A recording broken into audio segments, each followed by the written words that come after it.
Hello guys, good morning. দেখতেই পাচ্ছ সকালে সূর্য উদয় হচ্ছে, এখনও ঠিক সূর্যটা ওঠেনি।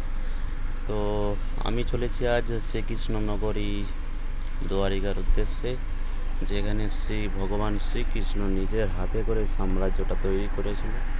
তো তারই উদ্দেশ্যে চলেছি আজ। আর দেখতে পাচ্ছ স্লিপার কোচ বাস পেয়ে গেছি সকাল সকাল। আর আমার সাথে আমার দুজন স্টাফ রয়েছে। আজ আমার ছুটি কোম্পানি থেকে, সানডে, তাই একটু ঘুরতে চলেছি। তো শ্রীকৃষ্ণনগরীর আরেকটা নাম আছে, যেটার নাম পুরো জায়গাটা জুড়ে যেটার নাম একটা বলা হয় সৌরাষ্ট্র। তো আমরা সেই সৌরাষ্ট্রের উদ্দেশ্যেই যাচ্ছি। তো এখান থেকে এখনও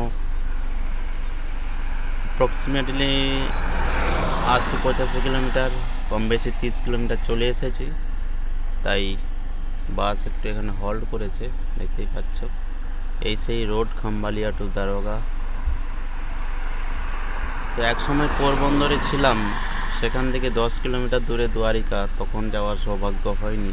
তো আজকে ফাইনালি বেরিয়ে পড়েছি এই শ্রীকৃষ্ণনগরী দুয়ারিকার উদ্দেশ্যে। দেখা যাক ওখানে গিয়ে কি দেখি।